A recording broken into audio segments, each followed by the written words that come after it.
Alright, what's up, guys? So, Hot T, she has uploaded a video titled Trisha Paytas went off on David Dobrik and Jason Nash again.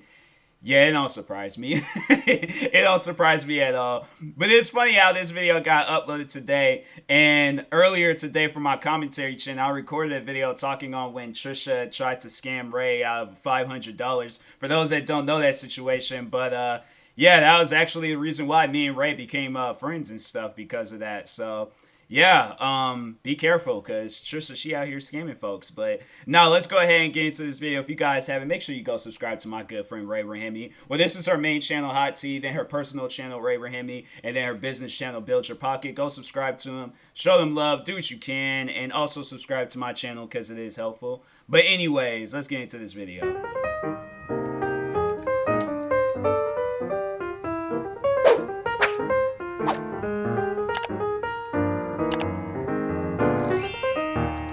Hey guys, welcome back to my channel. Today we're going to be talking about Trisha Paytas again for going off on AB from the H3 podcast, who is one of the crew members there, as well as some of the stuff that David Dobrik has been exposed for recently. This whole drama has been happening for the past few days, so there's a lot to unravel still. But before I don't know. I guess maybe I'm just one of those fans of David Dobrik that just don't really be paying attention to the negative stuff unless it's like some serious crazy stuff. But I guess if it ain't like, if it's like the minimum, like craziness, not even that, like just the minimum of something that somebody would try to bring up and try to, do something to mess up his career, then I don't know. Let's see what goes Before down. we dive in, please make sure to turn on your post notifications, give this video a thumbs up, and subscribe to this channel. I'm sitting here watching Gordon Ramsay videos, and then I didn't even see the notification. That's how like deep in depth I was with his videos. I didn't even see the notification pop up on my phone. Usually I get it. Then I looked to see that I had a notification once when I exited out of the screen. I was like, okay, well, let me go ahead and check this video out. It really helps out. And alright, let's get into the tea.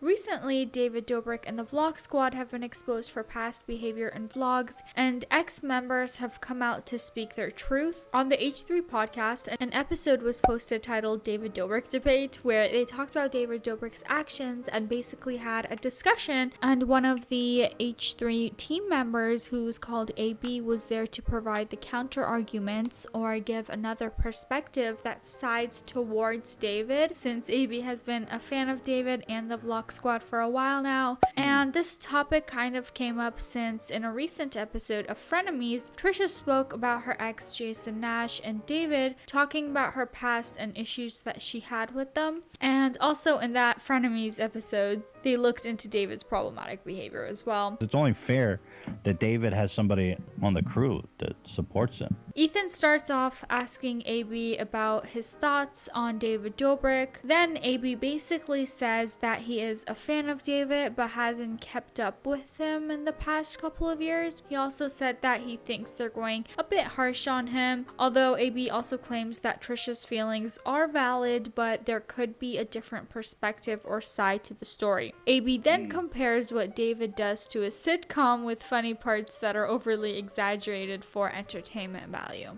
And then Ethan asked, has that always been like his sense of humor? It's just I don't know. I've been following David since the Vine days, so I was like I felt like that his sense of humor, just overall what he does in his videos, is just, it's never really changed. I mean, what now? Yeah, he's about here buying friends cars, surprising friends with things, and just doing stuff for people, but.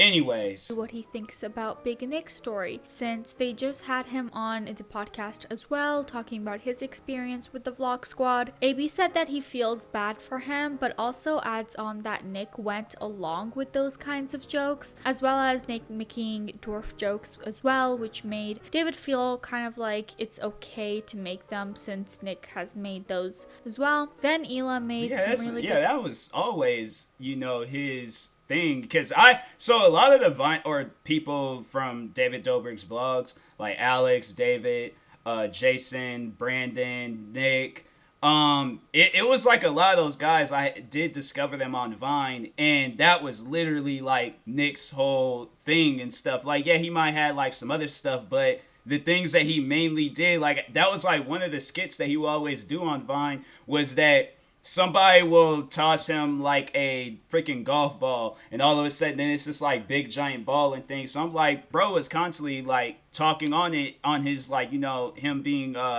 you know, short and things. But it's like, it's one of those things where it's just, bruh, like you crack jokes on this all the time. Like, it's just, yeah, it's one of those things where I'm like, I don't know, I'm not trying to like be I'm like, I guess like if it is a problem, then it's like, hey, you know, you need to like straight up tell him like, hey, I don't care how much we are friends, like, I don't like this. I don't like the fact that you're cracking these jokes. So, you know, like, I guess like if he's seen it, but if it was one of those things where he's seen that you was cracking them, then he's probably like, oh, okay, I can crack them too. But you know, it's one of those things, it's like miscommunication, things just need to be cleared up. So anyways. Points, one of which was that while you are in this situation, you may go along with whatever that is happening, but realize later on that it wasn't okay and the situation isn't kind of black and white. I can tell from personal experience that when you're in an abusive situation, you can go along with it at the time because you don't know better. You think you want it. Moving on, Ethan asked about that they have another ex-member coming to the podcast to talk about their experience. Ethan then explains how David and Jason tricked Seth into making out with Jason without his consent twice. AB, on the other hand, comes right in to say that he thinks Seth could have lied about it the first time and it may not have happened like that, and he thinks David wouldn't be that dumb to not get consent so he doesn't get into trouble. But do you really my thing is just like, if that was I'm like, something like that probably had been a problem with me, but I had just been like, no, like, you cannot post that video, like, that's not cool to be doing things. But it's like, that's what I'm like, I don't know, I guess like, if you are, I guess, like, scared of this person, then it's like, okay, then, you know, you ain't gonna be as quick to jump up and be like, hey, like, that's not cool, like, why would you do that? But I remember that video, and dude was laughing throughout the video, so I'm like, yeah, if you was dead serious about it and you didn't like the fact that he did that, I'm like, I really don't care how big of a person. See, I think that's more so just my mindset, so I can't really say that everybody has like the same mindset, but I'm like, I don't see no big YouTuber, I see a person with a camera trying to like make me out as a person that I'm not and things. And so I definitely had like, you know, in a situation like that, I definitely had said something like, hey, that's not cool. So yeah, but it's, you know, he set himself up for it though. But anyways, I think he didn't have consent for that? Like, even if he's not a good person, he said he did not give consent. He said that in his video. The guy that he said, I did not give consent for that to happen. So are you calling him a liar? Yeah, I'll call that guy a liar. All right, here we go. Why would you call him a liar? We can see a pattern where AB questions everything about the stories. Well, I don't know what he necessarily lied about. Like, I just, you know, the video explains itself. I don't know what was there to really lie about. But I'm just saying, like, if in a situation like that, where a person got a camera on you and they got you kissing, do you think you kissing a girl, but then you end up kissing some like 40-something-year-old man, you should be like, of course you should be mad about that, but you should tell that person like, hey, that's not cool, like, and that just would have eliminated the whole situation right then and there. But I don't know, I think more so it's a situation where he sees him as this big content creator, so of course he's gonna have more of an audience than, you know, him than Seth. But I'm like, yeah, bro, it's like, you gotta speak up for yourself. So people have come out with exposing David in a negative light. It could be because he's just that type of person to look at a situation from all angles, but it also kind of gave the impression that he was 100% on David's side, which to a certain extent that's what he was supposed to be doing on that episode, as Ethan said, but it came off more biased rather than, oh, there's always more to the story. Hila also added that a lot of times people who are I will admit, like, I did see that video and I was just like, yeah, that is, like, you know, that is messed up. I'm like, that's something I don't think I would have done to a friend of mine's. I'm like, as a prank or nothing. I'm like, to me, I'm like, a prank is like, you know, you jump out of a corner and scare him or something. Like, that's what I would do. But I'm like, yeah, and stuff in a situation like that, I'm like, no. Even if it was a prank that was brought up to me, I'm like, that's not cool. Because I'm like, I wouldn't want to take my, like, a blindfold off and see that I'm making out with any, like, man or a 40-year-old man or any man. So I'm like, yeah, something like that would have, yeah, I've been upset about that. So I guess, like, you know, but I don't know. Like, it's one of those things where I just, after these guys had stopped like appearing in David's videos, and I'm not trying to say like I just stopped being a fan of them, I did follow them, but it just come off as that they did like a lot of like clickbaiting things. And I remember Seth, he did one video where he was acting like he was on a phone conversation with Liza, and I'm like, I can't, necessarily compare that video to, to this video of them, like of him making out with Jason. But there is a video where he pretended that he was in a phone conversation with Liza, and he was just all like, oh, I ain't talking to her. She, she's beneath. Like, it was just like, I'm like, bro, who acts like that? First off, who fakes a phone conversation with somebody? I'm like, so I'm like, Seth, I'm like, bro, you got some things underneath your belt too, where it's like, you out here using people for your own benefits. So I'm like, come on now. But anyways, you don't realize it while it's happening and come to realize it much later. And if you aren't a person who has experienced that before, it's hard to understand where victims are coming from. People's response to AB's unpopular opinion was quite bad, not gonna lie. Here are some of the comments on that podcast episode. Yeah, I'm not really messing with AB's side on this. Trisha is gonna destroy him. AB sounds like he's like the Vlog Squad. I'm sorry, but it's really sad. AB saying that Seth is a liar even after watching Seth say that he didn't consent was kind of hard to watch. He pushed it too hard. You can't say that Trisha and Nick's feelings were valid but not Seth. Let me just say that if AB was trying to play devil's advocate, he could have come up with better, more reasoned arguments. Moving on, Ethan made a joke about how AB is going to be destroyed by Trisha as soon as she sees the episode, and boy was he right. Trisha made a video on why she doesn't like the Vlog Squad and particularly David. She stood her ground and surprisingly was pretty calm compared to her usual dramatic responses. Is that character development? I see, Trish. Anyway, she stated that her main problem with David was that he supported his friend dating a minor and the Tana threesome joke that David pushed several times. Let me know how many times has Trisha dragged out that Jason/David drama for views. And we know that she looks up updates on the Vlog Squad. Clearly she isn't really over it, although her behavior doesn't invalidate the way she feels. My reply to the DB from the H3 podcast called David Dobrik Debate. Now he's a complete dumbass because he's actually sweet in person. He's just an idiot. There's nothing going on in there. So I'm only 10 minutes and 41 seconds into it, and actually there's like only like 2 minutes so far he's talking about me, and already he's like, this is like a sitcom. No dick. This was my real freaking life. AB is such an idiot. AB seemed to think that Trisha was upset because she was pushed out of the group, although we know there is much more to the story than that. Then once the heat got too much for him, like we said, people were not pleased with his opinion at all. AB put his social media on private. He got a ton of hate and threats. He said that he got quite overwhelmed with the backlash, but understood where it was coming from. He was quite nervous and his voice was shaky. He ended up clearing his thoughts and opinions on the situation and apologized for his misinformative take on the discussion. He also apologized to Trisha and Seth for invalidating their feelings.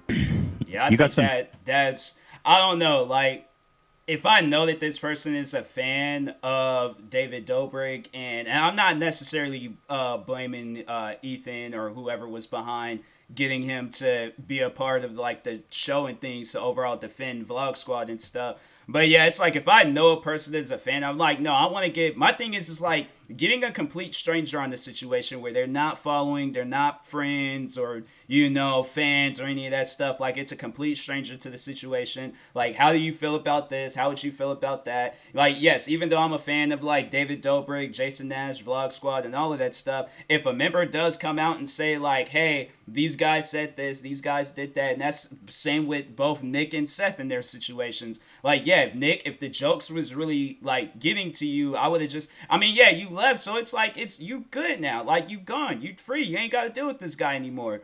And then it's like with both situations, like, and that's why I'm like, overall, I feel like where people, they just need to have that mindset. It's like, you can't see somebody as like a higher, like, playing card as you. Like you might think like, okay, like I'm a freaking 2 or 3 or 4 in the deck, and then David, he's like a king, he's the highest like tier card in the deck and stuff. You can't see it as like that. You gotta see it as like all blank cards, all the same, like there's no like bigger, there ain't no smaller. Like, no, confront this man, let him know like, hey, these jokes is not cool. And I'm like, let you know, it's like, it needs to stop. So, and if he still continues, my thing is that it would be scummy that if like after, and he hasn't been doing that, but like afterwards, like you leave Vlog Squad and all of that, and he's still cracking like short jokes on you. And he hasn't mentioned you. So I'm like, yeah, it's like he was just only doing it for the vlog, doing it thinking it was okay. It's not. If he comes down to apologize, he comes down to apologize, and we could all just move on from the situation. So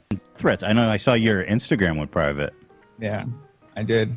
I felt bad. I felt bad, like Lena seeing it too. Like, I mean, usually I consider myself to be a strong person, but last night I heard, I don't know if this is too personal. In that second episode, they had Seth talking about his experience with David. Seth mentioned how frequent racial jokes or stereotypes were used in the vlogs. He also mentioned... that's the thing. I'm like, look, I've confronted friends numerous times, and they say things like that. I'm like, that's not funny.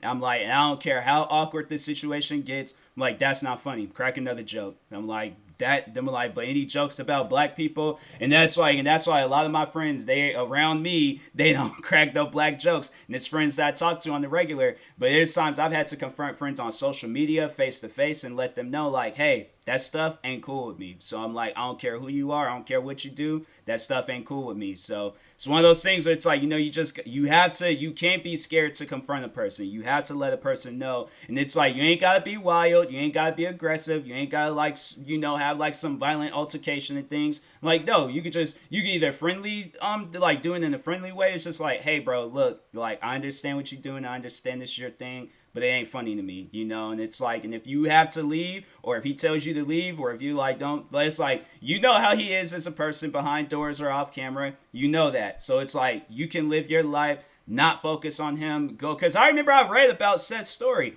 and Seth, he was talking on like his personal life and how like he literally came from like the bottom, and then like, he ended up doing really good for himself. I think he was like saying how he started a business in Atlanta. So yeah, he's doing good for himself. So that's why I'm like, bro, like you got something good going on and things. So that's why I'm like, look, any like David Dobrik like situation, I'm like, me personally, if it been me, yeah, it's like, I probably did the same thing and talk on it, but I'm like, I'm still gonna focus on myself, focus on bettering myself. I ain't gonna focus on this person. So I'm like, I'm just gonna say what I need to say. If anybody wants to ask about it, but other than that, like, I'm good. So, and I know like a lot of people know him from David Dobrik's videos and stuff. So I know there'll probably people be commenting saying like, hey, how come you're not in David Dobrik's vlogs or this, that, and blah, blah. I'm like, look, there's at times where people grow apart and, we just went our separate ways. So, but anyways, but yeah, it's like, if it's some stuff that really did mentally get to you, then yeah, go out and speak on that. So that a big part of David's audience are children, and he should be taking responsibility for the content that he puts out. Seth went on about pranks that David did on him without his consent. The first prank was Seth being kissed by Jason disguised as an old man, and Seth being told that it was Corinna. After the first one, Seth told David that he didn't like it. He had a conversation with him about it, and then 2 months later, Seth got an email by a beef jerky company wanting him to act in a commercial. It was supposed to be a real paid job. He got excited about it, and as a young person moving to LA, that would have been a great opportunity. Seth even told his family about it. He was told girls in gorilla costumes would be participating in it as well, and he would have to kiss one of them. It ended up being Jason in the gorilla costume again, and in that video you can see how shocked and disgusted Seth was. He mentioned that David edited him to sound like he was okay with the prank when he strongly expressed that he was not okay with it. Oh, and not to mention, the length that David went to make this prank seem real was shocking. He hired a whole crew with a lot of equipment. Yeah. Why would you go through so much effort for a prank? And to mess with someone like that, maybe Seth relied on the money he thought he was going to be paid. That's just messed up. And not only that, but Seth got so much unwanted attention from this, he had to move from California to Atlanta due to this experience. You would think that David would I thought it was a business thing. That's why he moved from Cali to Atlanta. Because I think he started up like some like acting like job out there. And it was overall to just help like rising actors. I didn't realize that was the reason. So I'm like, huh. Like, the more you know. Like, I didn't know that. So, somewhere like most dang, that's messed influencers up. when they get exposed like that or say something in their defense, but nope. David was promoting his new merch, and we'll see if he's going to respond to all of this. Also, if you guys want to see a video on him coming back to social media, let me know. Trisha then made a second response. She basically goes over how David made her feel about certain insecurities those pranks and jokes provoked in her. If you're familiar with the Jason jokingly asking David to make a threesome between him, Tana, and Trisha happen, you know Trisha's opinion on all of that. Trisha went to say that it's funny, it's like, you know, to talk on this situation, and it's like no hate or drama, but I'm like, so I guess, like, you know, have an argument to respond to her argument about the whole, like, Tana and Jason and her threesome thing. And it was funny because I was like binge watching some of like David's old vlog videos, and one of the things that I remember they had asked her was that, like, which member of the Vlog Squad would you sleep with first? And then I think Jason went on to say like Scotty, and she agreed and was all like, yeah. But I'm like, if you were so triggered by Jason, like, you know, saying that he'll have a threesome with Tana and sleep with her, like, that made you upset. You like, no, you shouldn't say things like that. I should be the only woman on your mind. Then it's like, why are you saying things that's like sexual, like, or sexualizing his friends? That type of stuff just doesn't make any sense to me. And I'm like, if it's a joke, it's a joke. And I'm like, that's how it should be both ways, but it shouldn't be, oh, you're allowed to joke, but he's not allowed to joke. That's not cool. I'm like, no, I don't want to be in no relationship like that where one is allowed to crack whatever joke she wants to crack, but when it's me, I'm like, oh, I'm not allowed to say or do anything. I'm like, that ain't cool. So I'm like, I don't know. Maybe I don't know. I just think that that's kind of messed up. So, but anyways. Even when Seth came out with his story last year, she tried to support it as much as possible, although she realizes she is not really reliable or credential in any way. Trisha mentioned that she was uncomfortable with the making out prank. She made a comparison between the way people came out for Shane and people came out for David. It kind of sounded like she thought what David has allegedly done / is being exposed for is worse than everything that Shane got canceled for. All of the things David has done, like offensive jokes and inappropriate pranks, I mean, sure, like they can be horrible, but it's not even close to what Shane is being canceled for, you know? Like, which shows that she probably I'm like, bro is out here blackfacing, making fun of or I think what the worst of them all was that thing that he did towards Will Smith and Jaden Pinkett Smith's daughter, where he was acting like he was like, you know, pleasuring himself like next to a photo of her. And I'm like, come on now, really? I'm all like, and what David did is, I'm like, I think if it came down to it, who would I feel more comfortable with? I'm like, yes, I would feel more comfortable with David Dobrik. And that's the thing. I'm like, even if I were to see, like, if I didn't know who David Dobrik was, I didn't know who Shane Dawson was, I didn't know who Trisha Paytas was, I didn't even know who Ray Rahimi was, all right? And that is all like, if I didn't know any of these people, and this is the first video that I seen, or if these is like one of the first videos I seen, but I seen Shane Dawson's situation, I seen David Dobrik's situation, they were like, who would you feel more comfortable with, David Dobrik or Shane? I'm like, I personally feel like that I'm not going to go to jail for any of the stuff that David has done, because I'm like, but some stuff like that, I'm like, I mean, I don't know, I don't think you can go to jail for what Shane did, but I'm like, I'm pretty sure you're going to get hated on by a lot of people, and it's like, people going to be thinking that you into children. That ain't me. So I'm like, yeah, bro, it's just, I think, yeah, I would rather be in David's, cool and trusting with him and things than I'm like with Shane Dawson, because I'm like, Shane Dawson, I'm like, bro was out here, was he saying the N-word like to people's like to a black woman's face or something? And he was just like, oh, they were friends, they were cool, they were like, did anybody ask her how she felt? She was cool about it, she's cool about it. But if she wasn't, I'm saying, like, y'all pointing fingers and stuff, but it's like y'all don't really, pay attention and see the situation throughout and things. Now, I'm not trying to sound like I'm a David Dobrik like fanboy or anything, but I'm just saying, like, yes, there's some wrong that he did, but there's wrong that Trisha did, there's wrong that Shane did, and anybody else that was mentioned in this. So, anyway. Still has some loyalty left for Shane. Back to the video though, Trisha mentioned that she heard from reliable sources that Jason asked 17-year-old girls to sleep with him at VidCon. Also, Seth mentioned that as well, but this is all The legend, don't come for me. So I know this was a lot to take in. We touched on a few kind of sensitive topics like exploiting people's insecurities, assault. If you want to view Seth's full thoughts and experience, watch the interview on the H3 channel. Also, let me know what you guys think of all of this. How do you feel about Trisha being a bit more mature when exposing people? No one on this channel saw that coming, that's for sure. And how do you feel about AB and his apology? Comment down below. Alright, that's it for this video, you guys. Please make sure to give it a thumbs up and subscribe to this channel. I post new videos every single week. Alright, bye. Yeah, I think on his like the AB guy, I think yeah, they should definitely next time get a person that some like went on my face. But anyways, yeah, I think they should definitely, I don't even know how that's possible, but anyways, yeah, definitely get a person that's like not a fan of like David Dobrik and stuff, and they you know, they just like pretty much blank when it comes to this whole situation. But other than that, it's a pretty good video. Shout out to Ray. If you guys haven't, make sure you guys go subscribe to her for more videos like this. Like, subscribe to me too. I will talk to you guys later. Thank you guys for watching, and peace.